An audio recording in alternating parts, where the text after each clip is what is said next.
ও মুমিন মুসলমান, আমি যে কথা বলতেছিলাম, যতক্ষণ বুঝবেন বসবেন কথাগুলো অত্যন্ত ধীর মস্তিষ্কে শোনার জন্য আবেদন রাখছি বাবা।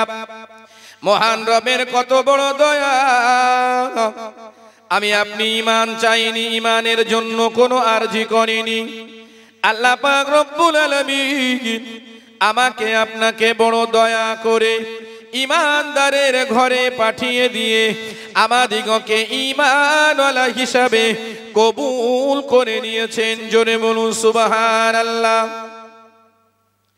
ও মুমিন মুসলমান, যে ঈমান আপনি পেলেন আমি পেলাম, এই ঈমান হযরতে নবী ইব্রাহিম আলাইহিস সালাতু ওয়াস সালাম নিজের পিতার জন্য আল্লাহর কাছে চেয়েছিল, ও রব্বুল আলামিন আল্লাহ, আমার পিতাকে আপনি ঈমানওয়ালা বানান।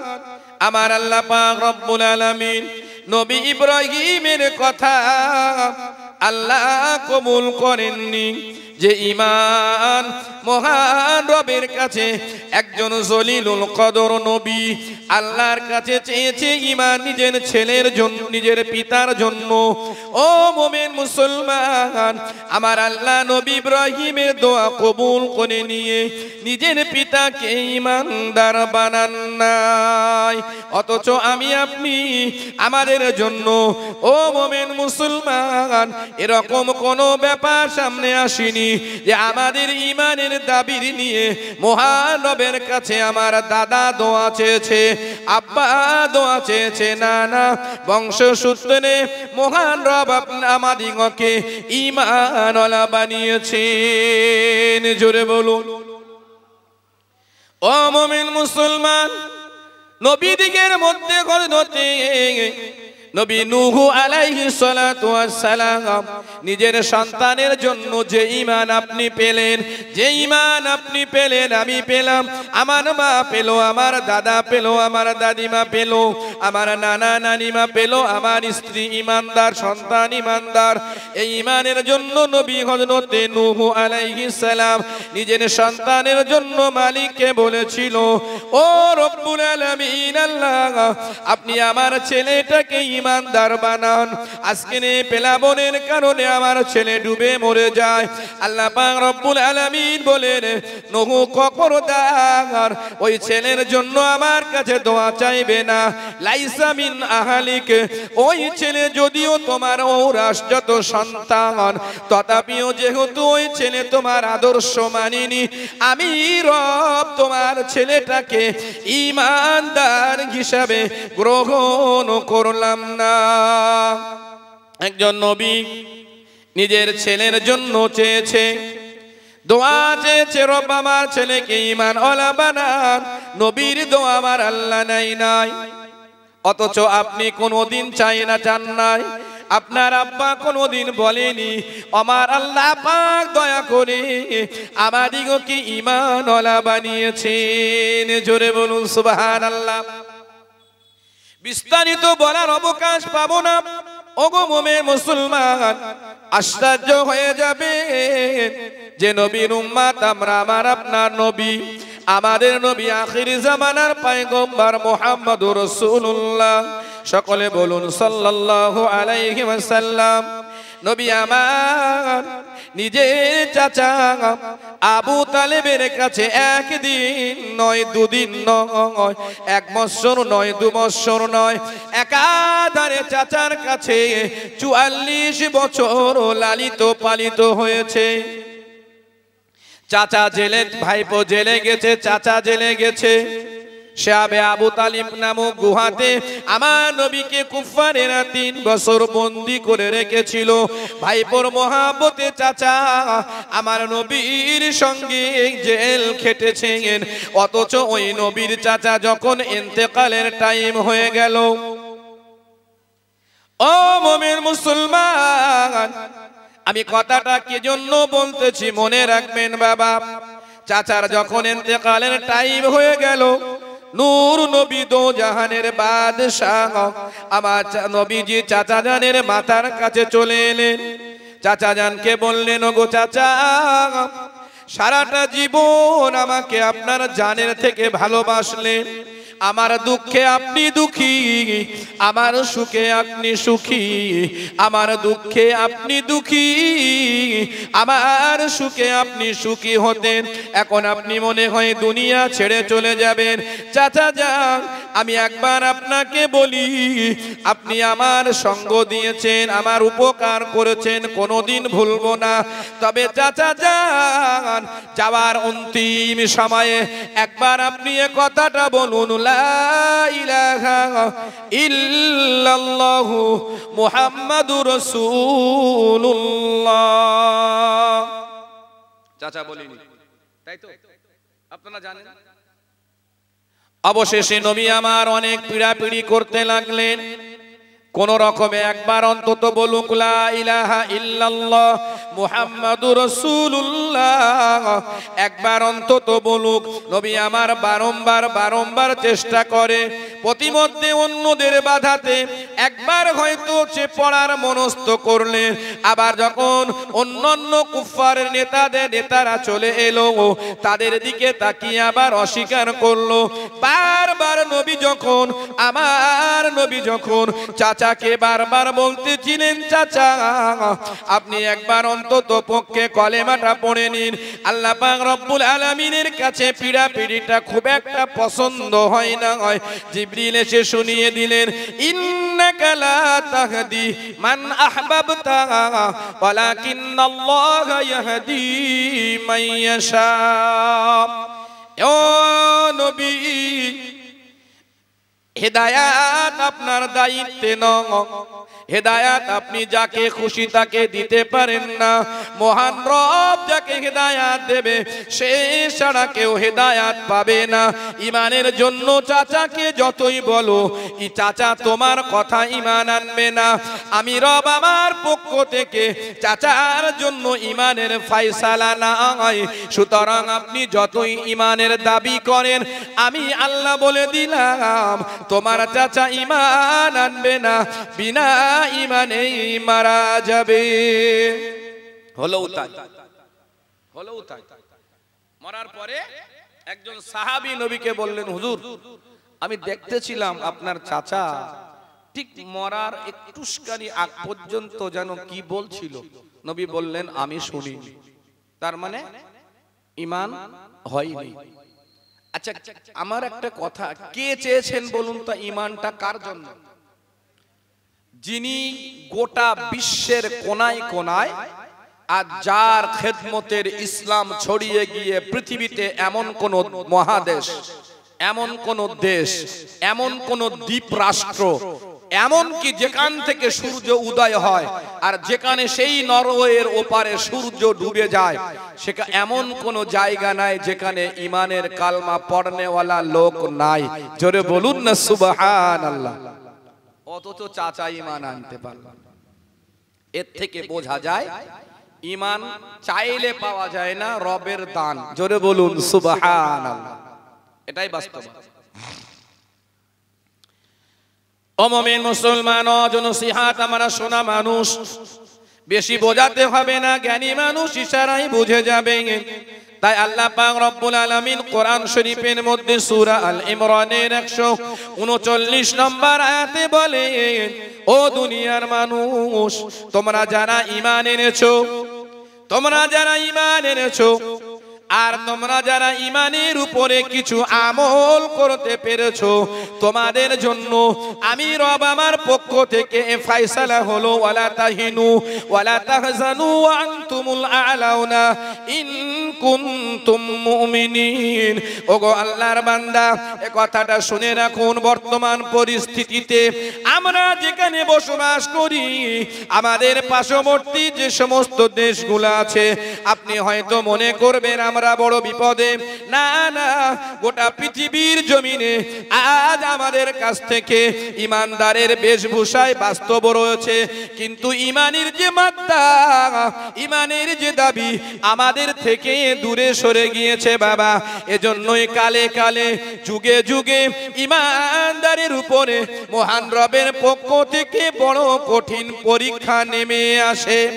তার আর একটা কারণ হলো কোরআন শরীফের মধ্যে মহান রব জানান, আমার আল্লাহ পাক রব্বুল আলামিন বলেন, আতিউল্লাহ ওয়া আতিউর রাসূল ওয়া উলিল আমরি মিনকুম। সূরা আন-নিসা 59 নম্বর আয়াতে আমার আল্লাহ জানান, হে পৃথিবীবাসী, জানা তোমরা ঈমান এনেছো, আমি তোমাদেরকে বলে দিলাম, তোমাদেরকে জানিয়ে দিলাম, আতিউল্লাহ, তোমরা আমি আল্লাহ আমার তাআত করো, আমার হুকুমের গোলামি করো, ওয়া আতিউর রাসূল, আর আমার নবীর পায়রবি করো, আমার নবীর জীবনের সুন্নাতগুলো তোমরা আঁকড়ে ধরো। আর কি করবা?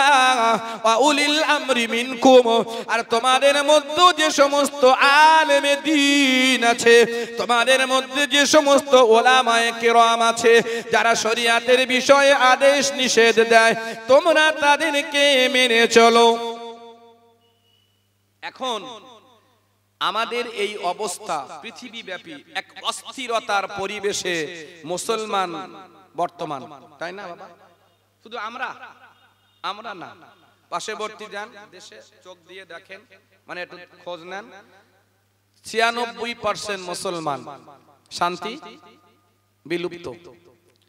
একটু পশ্চিমে যে দেশ, সেখানেও সেম, তারও বেশি মুসলমান, অশান্তি 24 ঘন্টা লেগেই আছে। পার্শ্ববর্তী দেশ যুদ্ধে ধ্বংস, বর্তমান ইসলামিক ইমারতে চলতেছে, শান্তি নাই। তার পার্শ্ববর্তী দেশ মুসলিম কান্ট্রি, কোথাও শান্তি নাই। এর কারণ আমরা 3টে জিনিস ছেড়ে দিয়েছি। কটা জিনিস বাবা? 3টি। কি রকম? 1 নাম্বার, সূরা আন-নিসা 59 নম্বর আয়াত, আল্লাহ বলেন, আতিউল্লাহ, তোমরা আমি আল্লাহ আমার অনুসরণ, আমার ইতাআত করো, আমার হুকুম মেনে নাও। আমরা ছেড়ে দিয়েছি, বাস্তব না ভাই? আল্লাহর হুকুম আমরা পঙ্খানু মানতে পারি না অনেকেই। বেশভূষায় মনে হয় বলে বিরাট ব্যাপার, কিন্তু ভিতরে খোঁজ নিয়ে দেখলে দেখতে পাওয়া যাবে বিরাট বড় বট গাছ বা বিরাট এক পুরাতন তেঁতুল গাছ 200 বছরের, ভিতরে এমন একটা পোকা লেগে রয়েছে, ভিতরে সব খেয়ে ফেলেছে, শুধু ছালে বেঁচে আছে, তাই না? আমাদের অবস্থা তাই। আমি যদি প্রমাণ চান দিতে পারবো, অসুবিধা নাই, প্রত্যেকটার প্রমাণ। নাম্বার 2, নবীর অনুসরণ অনুকরণ ভুলে গেছে, সুন্নাতি জীবন যাপন নেই, নামাজ কালামের পাবন্ধি নেই, সততার কোনো ধারধারি না, হারাম হালালের বাদ বিচার নাই। আমরা মুসলমান। সবচাইতে আর একটা বিষয়, মহান আল্লাহ আমাদেরকে বিধান দিয়েছেন, জানিয়েছেন নবী, তিনি আলামে বারজাখে হায়াতুন নবী। এই দিনের রক্ষক কারা? ওলামায়ে কেরাম। আমাদের ভিতরে এক বড় ঘাটতি হলো, আমরা ওলামায়ে কেরামদেরও বিশেষভাবে আর সম্মানের চোখে দেখতে পারছি না। কারণ আছে, হয়তো কারো উপরে বিতৃষ্ণা, একজনের উপরে আপনি 100 জনকে কাউন্টিং করে ফেললেন, সব ওই রকম, তাই না? কিন্তু আল্লাহ নিজে বলেছেন, কোথায়? সূরা আন-নিসা আয়াত নাম্বার 59, খুলে দেখবেন। ও মুমিন মুসলমান, আল্লাহ বলেন, ওয়ালা তাহিনু ওয়ালা তাহজানু ওয়া আনতুমুল আ'লাউনা ইন কুনতুম মুমিনিন। ঈমানদার, তোমার ভয় নাই, তোমার দুশ্চিন্তা নাই। তুমি হয়তো মনে করবে তুমি বড় ভীতু, হয়তো মনে করবে তোমাকে কেউ ভয় দেখায়। না না না, তোমাকে ভয় দেখায় এমন কোন শক্তি আমি আল্লাহ ঈমানদারের জন্য পৃথিবীতে বানান নাই। জোরে বলুন সুবহানাল্লাহ। এটা আল্লাহর কথা। ওয়ালা তাহিনু ওয়ালা তাহজানু ওয়া আনতুমুল আ'লাউনা ইন কুনতুম মুমিনিন। ও মুমিন মুসলমান, যদি তোমার ঈমান থেকে ঈমানওয়ালা তুমি যদি হও, না আছে তোমার কোনো ভয়, না আছে তোমার কোনো দুশ্চিন্তা, পৃথিবীতে তোমার ভয় আর দুশ্চিন্তার কোনো কারণ নয়। যদি তোমার ভিতরে থাকে ঈমান, পৃথিবী একদিকে দাঁড়িয়ে যাবে, একজন ঈমানদার আর একদিকে দাঁড়িয়ে যাবে। আমার আল্লাহ পাক ওই ঈমানদারের জন্য তাকে বিজয় দান করবেন। একবার জোরে বলুন না সুবহানাল্লাহ। এই আয়াতটা কেন নাজিল হয় জানেন? সম্মানীয় ইমাম সাহেব হুজুর বলতেছিলেন কোরআন শরীফের প্রত্যেকটা আয়াত অবতীর্ণ হওয়ার পিছনে একটা প্রেক্ষাপট থাকে। এই আয়াতটা যখন উহুদের যুদ্ধে মুসলমানদের 70 জন শহীদ হয়ে গেল, উহুদের যুদ্ধের পরাজয় এক প্রকার নবীর উপরে চেপে গেল। সাহাবায়ে কেরামগণ খানিকক্ষণ একেবারে হতচকিত হয়ে চুপ করে বসে রইলেন। আল্লাহ পাক সান্ত্বনা দিয়ে বললেন, ও ঈমানদারেরা, চিন্তা নাই, ভয় নাই, তোমরা বদরের যুদ্ধে 313 জন, আমি আল্লাহ আমার পক্ষের সাহায্য নিয়ে 1000 সৈন্যের বিরুদ্ধে তোমরা জিতে গিয়েছিলে। এটা তোমাদের ঈমানি পরীক্ষা ছিল। বদরের এমনি করে উহুদের ময়দানের পরাজয়ের গ্লানি না বিচলিত হওয়ার কারণ নয়। তোমাদের যদি সেই বদরের যুদ্ধের মতো ঈমান আর সাহস তোমাদের থেকে থাকে, আমি আল্লাহ বলে দিলাম, ওয়ালা তাহিনু ওয়ালা তাহজানু ওয়া আনতুমুল আলাউনা ইন কুনতুম মুমিনিন। একবার জোরে বলুন না সুবহানাল্লাহ। সম্মানীয় সামিনা কেরাম, হতাশ হওয়ার কোনো জায়গা নাই।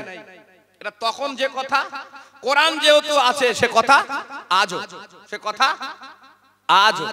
ভয়ের কোনো কারণ নেই, যে যা করে করুক, অসুবিধা নাই। তবে হ্যাঁ, একবার এটা নয় যে যে যা করে করুক, করতে দেই আর পরে দেখা যাবে ঘুম ভাঙলে, না, এটা ঠিক নয়। নবী আমার বলেছেন, মান রাআ মিনকুম মুনকারান ফালিয়ুগাইয়িরু বিয়াদিহি।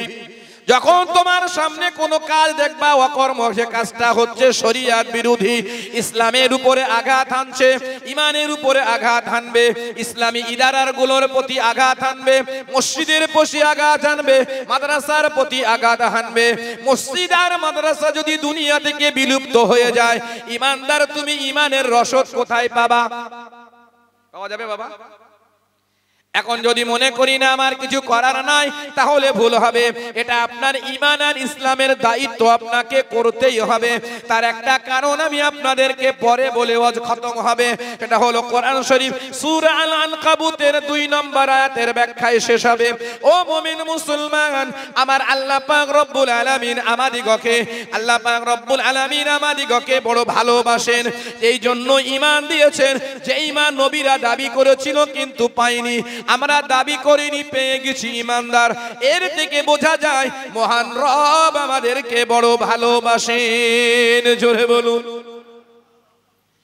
ও মুমিন মুসলমান, ঈমানদার যদি আপনি হন, ঈমানদার যদি আমি হই, তাহলে কোনো অসুবিধা নাই। আমি আপনাকে একজন তাবি হুজুরের কথা বলি। একজন তাবিঈ, নাম হলো তার হযরতে আবু মুসলিম খাওলানী রাহমাতুল্লাহ আলাইহি। তিনি তেনার জামানার বড় মুহাদ্দিস ছিলেন, 4.5 লক্ষ হাদিসের হাফেজ ছিলেন তিনি। ও মুমিন মুসলমান, riwayat করা হয়েছে তিনি নবীর জামানায় ঈমান এনেছিলেন, তবে সৌভাগ্য হয়নি আমার নবীকে সচক্ষে দেখার, তা না হলে সাহাবীর দরজা পেয়ে যেত। তিনি এখন তাবিঈর দরজায়। ও মুমিন মুসলমান, খেলাফতির যুগ চলতেছে।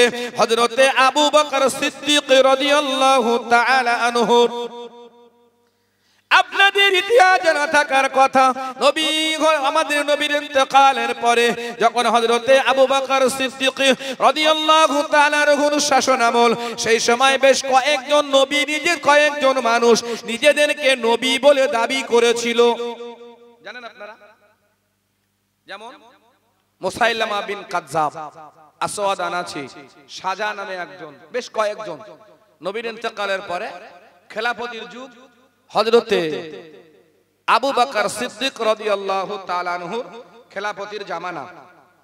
তো তিনি তেনার সময়ে বেশ কয়েকজন মানুষ সুবিধা ভোগ করতে গিয়ে, মানে যে নবী হওয়া বিরাট শখ, বিরাট সম্মানের ব্যাপার, তো কি আর হবে, নবী দাবি করে যদি বিরাট সম্মান পাওয়া যায়, সারা বিশ্বে যার নাম ছড়িয়ে গেছে, দামামা বাজতেছে, আখির জামানার পয়গম্বর নবীর ইন্তেকাল হয়েছেন, সাহাবায়ে কেরামদের দ্বারা তখন ইসলামের জোশ জৌলুস চারিদিকে ছড়িয়ে পড়তেছে। একের পর এক রাষ্ট্র যারা ইসলাম বিদ্বেষী, তারা একের পর এক রাষ্ট্র জয় করতেছে, মুসলমানদের পরিধি বেড়ে যাচ্ছে, এদের আর শখের সীমা নাই। এখন কি বা করবি, তো নবী হ, বোঝা যায়নি। কিন্তু নবী হলেই তো হয় না, যোগ্যতা তো লাগে। কিন্তু ভণ্ড চিরকাল ছিল, তখনও ছিল, আজও আছে, আগামীতেও থাকবে। ও মুমিন মুসলমান, আসওয়াদ আনাস নামে একজন ভণ্ড নবী, না বাড়ি হলো তানিয়ামান দেশে। সে নবী হযরতে আবু বকরের জামানাতে এমনি করে ভণ্ড নবী নিজেকে নবী বলে দাবি করলো। বিশেষ ব্যাখ্যা দেওয়ার অবকাশ পাবো না বাবা। হযরতে আবু মুসলিম খাওলানি রহমাতুল্লাহ আলাইহি, তিনি তেনার নিজের কাজে একবার ওই এলাকা দিয়ে কোথাও যান। প্রতিমধ্যে ওই ভণ্ড নবীর সমস্ত শাগরেদেরা আবু মুসলিম খাওলানি হুজুরকে ধরে ফেলে বললেন, তুমি কি এই জামানার আখিরি পয়গম্বর? এমনি করে আমাদের নবী, যার নাম মুসাইলামা, যার নাম আসওয়াদ, একে কি তুমি নবী বলে মানো? তিনি বললেন, সর্বনাশ, ও আবার কোন দেশের কথা? নবী তো একজনই নবী, আমি হলাম যার দিওয়ানা, আমি হলাম যার পাগল। আমি সেই নবীকে নবী বলে মেনেছি এমনি না, পবিত্র কোরআন তেলাওয়াত করেছি। একবার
বলছে, সামনাসামনি দাঁড় করিয়ে দেওয়ার পরে বলছে, কে গো, তুমি তো মুসলমান দেখে মনে হচ্ছে, কিন্তু তুমি তোমার নবীকে চেনো না? বলে, হ্যাঁ বিলকুল চিনি। তা বলে, তাহলে আমার সম্বন্ধে তোমার ধারণা কি? তখন বললে, তুমি কে? বলে, আমি তো এই জামানার শেষ নবী। নাউজুবিল্লাহ, লা হাওলা ওয়ালা কুওয়াতা ইল্লা বিল্লাহ। তুমি আবার কবে নবী হলে? মিথ্যুক, বদমাইশ, ভণ্ড। আমার আল্লাহ কোরআনে বলেছেন, খাতামান নাবিয়িন, আমার রাসূলকে মুহাম্মদুর রাসূলুল্লাহ সাল্লাল্লাহু আলাইহি ওয়াসাল্লামকে আল্লাহ আখির জামানার পয়গম্বর বলেছেন, কোরআনে বলেছেন, নবুয়তের দরজায় ইসলাম। তুমি কি না বলো আমি আখির জামানার নবী? লা হাওলা ওয়ালা কুওয়াতা ইল্লা বিল্লাহ। ভাই, শাগরেদদের সামনে এরকম কথা বললে চটে যাওয়া স্বাভাবিক না? তো তখন বললেন, তুমি আমাকে নবী বলে মানো না? বলে, কোনো প্রশ্নই ওঠে না। তা বলে, তুমি কি আমি যে নবী হতে পারি এরকম একটা সম্ভাবনা কি তোমার ভিতরে আছে? তুমি এ স্বীকারোক্তি কি দেবে? বলে, হতে পারি বা সম্ভাবনা, এই শব্দটাই তোমার জন্য হারাম। জোরে বলুন না সুবহানাল্লাহ। ভাই, নিজের এলাকায় অনেক কিছু বলা যায়, বাইরে গিয়ে শত্রুর আখড়াতে সব কথা জানলেও বলা সম্ভব না। তবে হ্যাঁ, নিশ্চয়ই পারে, যিনি হবেন ঈমানদার তার দ্বারা সম্ভব। জোরে বলুন সুবহানাল্লাহ। তার দ্বারা সম্ভব, তিনি বলবেন। ও মুমিন মুসলমান, অত্যন্ত ঠান্ডা মাথায় বুঝুন, আমি আপনাদিগকে ঈমানের কথা বলতেছিলাম, যে ঈমান অন্য নবীরা তাদের উম্মতের জন্য, কেউ বা বাবার জন্য, কেউ বা চাচার জন্য, কেউ বা নিজের সন্তানের জন্য, কোন নবী নিজের স্ত্রী দিগের জন্য। হযরতে লূত আলাইহিস সালাতু ওয়াস সালাম নিজের স্ত্রীর জন্য, হযরতে সালেহ আলাইহিস সালাম নিজের স্ত্রীর জন্য চেয়েছে ঈমান। তারা কোনোদিন ঈমান পায় নাই, অথচ আমরা কেউ চাইনি। মহান রব আমাদিগকে দয়া করে ঈমান নামক সম্পদ দিয়েছেন। জোরে বলুন সুবহানাল্লাহ। আমার আল্লাহ বলেন, ওই ঈমান বান্দা যদি তোমার থাকে, তোমার কোনো ভয় নাই, তোমার কোনো দুশ্চিন্তা নাই, তোমার কোনো চিন্তা নাই। আমি আল্লাহ তোমাকে ঈমানের উপরে আমি আল্লাহ বিজয় দিয়ে দেব। একবার জোরে বলুন সুবহানাল্লাহ। আসওয়াদ আনাসি তখন রেগে টং হয়ে গেল, অগ্নিশর্মা হয়ে গেল। তিনি তখন বললেন, ওগো আবু মুসলিম, তুমি কে জানো আমাকে নবী বলে না মানার পরিণতি কি? বলে, আমি বিলকুল জানি। বলে, কি জানো? বলে, সর্বশেষ মৃত্যু হতে পারে, এর বাইরে আর কিছু না। তখন বললেন, তাহলে তুমি তৈরি হও। বলে, আমি রেডি আছি। কারণ শুনে রাখো, তোমার মতো ভণ্ডকে নবী বলা আর তোমার মতো ভণ্ডকে নবী হবার সম্ভাবনা ব্যক্ত করা, আমি আমার নবীর গোলাম, আমি আমার নবীর গোলাম। আমি যার সম্বন্ধে জেনেছি, বুঝেছি, পড়েছি, আমার নবী হলেন আখির জামানার নবী মুহাম্মদুর রাসূলুল্লাহ সাল্লাল্লাহু আলাইহি ওয়াসাল্লাম। তিনি হলেন আমার আল্লাহ আখির জামানার নবী করে পাঠিয়ে। বলুন না সুবহানাল্লাহ। পাগল আছে তোমাকে নবী বলবো? মুমিন মুসলমান কাফের যখন হেরে যায়, মুশরিক যখন হেরে যায়, তখন মারপিটের ধান্দা করে। বাবা, এটাই বাস্তব। ইমানদারের চেহারা এখনো কোনোদিন দেখেনি। এবারে ইমানদারের চেহারা দেখবে। আগুন কাঠ আনা হলো, বড় আগুনের কুণ্ডলী করা হলো। এবারে হযরতে আবু মুসলিম খাওলানি হুজুরকে ওই আগুনে জ্বালানো হবে। ঠিক আগে মুহূর্তে এবারে আগুন জ্বলতেছে। আমি অত্যন্ত সংক্ষেপে বললাম বাবা। এবারে নবীর সাহাবীর তাবিঈন হযরতে আবু মুসলিম খাওলানি হুজুরকে আগুনে নিক্ষেপ করা হবে। তিনি তার আগে যখন আগুনে নিক্ষেপ করা হবে, একবার আসমানের দিকে তাকিয়ে হযরতে আবু মুসলিম খাওলানি হুজুর বললেন, ও রব্বুল আলামিন আল্লাহ, ও রব্বুল আলামিন আল্লাহ, তুমি যে এক, তুমি যে ওয়াহিদ, তুমি যে লা শারীকা, তুমি যে আল্লাহুস সামাদ। ও রব্বুল আলামিন আল্লাহ, আপনি আমাকে ঈমান নামক সম্পদ দিয়েছেন। আমি আমার নবী আখিরি জামানার পয়গম্বর, কোরআন শরীফে যাকে আপনি খাতামান নবী বলেছেন। আল্লাহ পাক আমার নবীর হাজার হাজার সাহাবা বেঁচে আছে। হযরতে আবু বকর, হযরতে ওমর আছে, হযরতে আলী, উসমান রাদিয়াল্লাহু তাআলা আছে, লক্ষ লক্ষ সাহাবায়ে কেরাম আছে।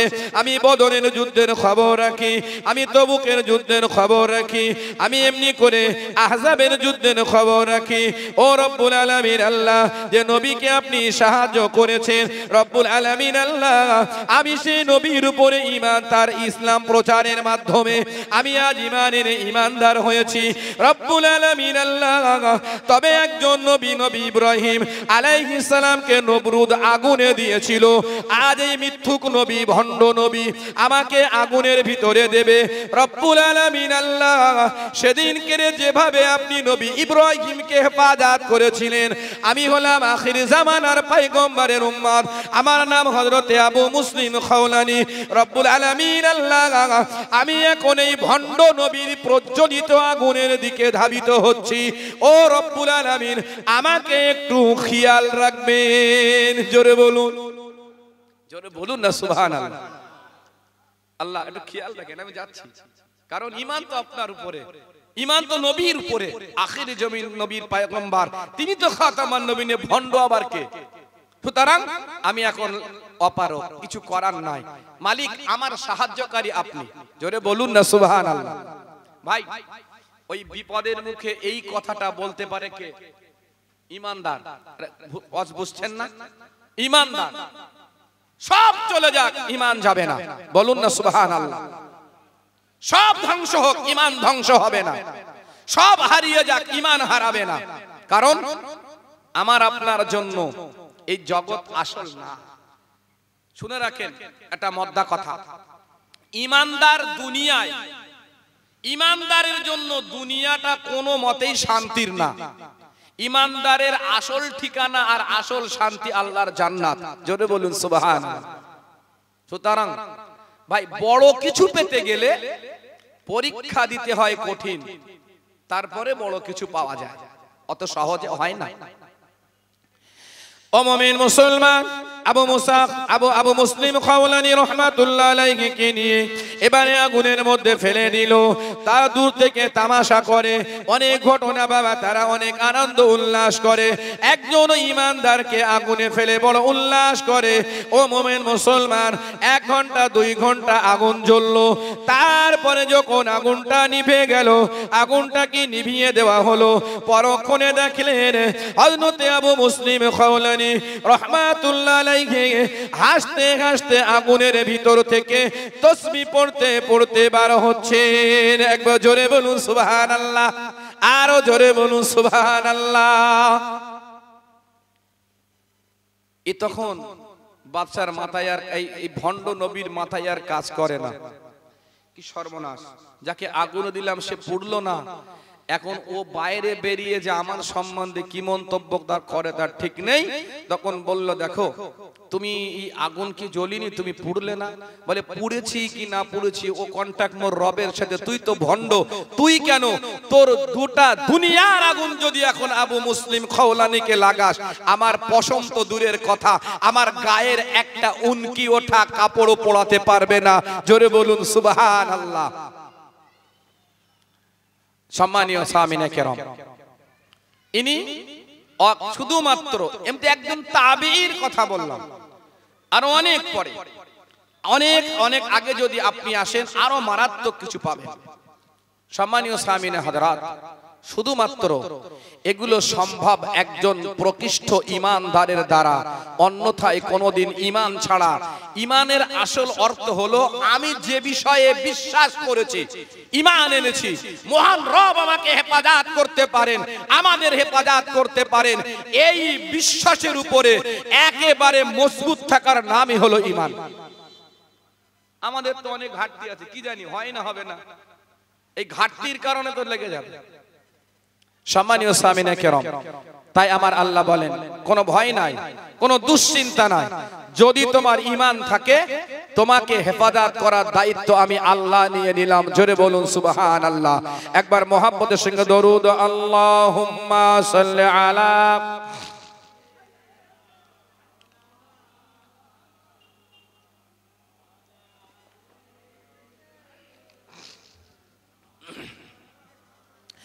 নেই কো তোমার ভয় গো মুমিন, নেই কো তোমার ভয়,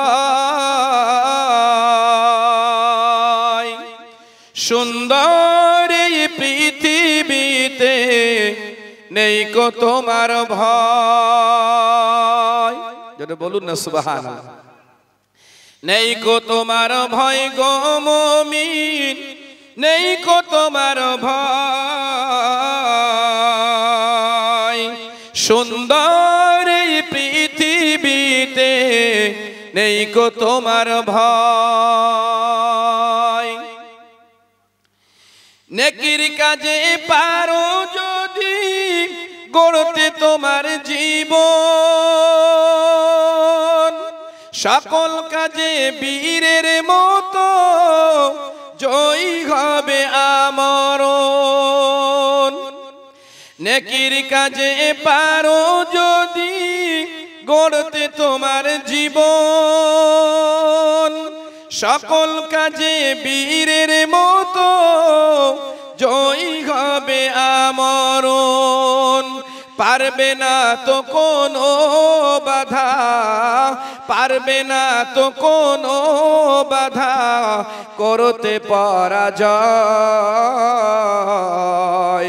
সুন্দর এই পৃথিবীতে নেই কো তোমার ভয়, নেই কো তোমার ভয় গো মুমিন, নেই কো তোমার ভয়, সুন্দর এই পৃথিবীতে নেই কো তোমার ভয়। দিন ইমানের দাবি নিয়ে চলো সম্মুখ পানে, তুমি যেন নবীজির উম্মত যেন বিশ্ববাসী জানে। দিন ইমানের দাবি নিয়ে চলো সম্মুখ পানে, মোরা যেন নবীজির উম্মত যেন বিশ্ববাসী জানে। বাতিল মতবাদ ফিতনা ফাসাদ, বাতিল শক্তি ফিতনা ফাসাদ মিটবে রে ধরায়। সুন্দর এই পৃথিবীতে নেই কো তোমার ভয়, নেই কো তোমার ভয় গো মুমিন, নেই কো তোমার ভয়। সুন্দর এই পৃথিবীতে নেই কো তোমার ভয়। জোরে বলুন না সুবহানাল্লাহ। একবার তাকবীর দেন, নারায়ে তাকবীর, নারায়ে তাকবীর। মহান ইসালে সওয়াব ঐতিহাসিক মিলাদুন নবীর জলসা, নারায়ে তাকবীর। উলামায়ে কিরাম, উলামায়ে কিরাম, নারায়ে তাকবীর। সম্মানীয় সামিনা হযরত, বক্তা ভাই, সম্মানীয় আলেমে দ্বীন পিছনে এসেছেন, আমার টাইম ইতি। আমার বলার মূল বক্তব্য ছিল এটাই যে আপনাকে যে কোনো মূল্যে ঈমান ওয়ালা আমরা হয়েছি, মহান রব আমাদেরকে দিয়েছেন। তবে ঈমানের মেহনত না থাকার কারণে ঈমান আমাদের আছে, অস্বীকার করার জায়গা নাই, কিন্তু ঈমানটা হলো ভোতা ঈমান। বোঝেননি কথা? ভোতা বোঝেন তো? মানে ধার নেই, অস্ত্র আছে কাটে না, ও অস্ত্রের দাম আছে? বলেন না। চুলো আছে জ্বলে না, ও চুলোর দাম আছে? দাম নেই। খাদ্য আছে খাওয়া যায় না, ও খাদ্যের দাম আছে? দাম নেই। গরু আছে দুধ দেয় না, ও গরুর দাম আছে? গরু আছে হাল টানে না, ও গরুর দাম নাই। সুতরাং প্রত্যেকটা বিষয়ের মূল্য পৃথিবীতে আছে যতক্ষণ ততক্ষণ তার গুণাগুণ বহাল থাকে, তাই না? গুণাগুণ নেই, কোনো দাম নেই। সুতরাং ঈমান, আজ ঈমানদারের পরীক্ষার সময় এসেছে।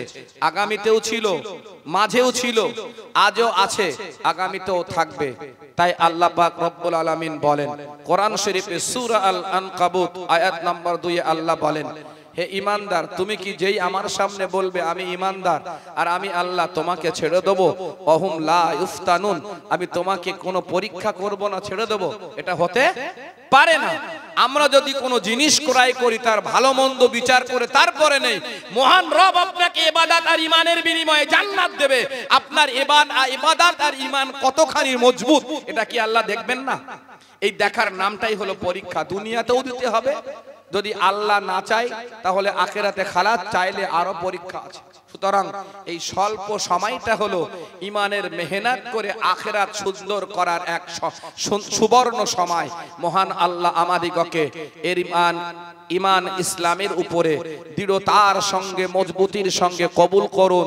সকলে বলুন আল্লাহুম্মা আমিন। ওয়া মা আলাইনা ইল্লাল বালাগ। দরুদ শরীফ। আল্লাহুম্মা সাল্লি আলা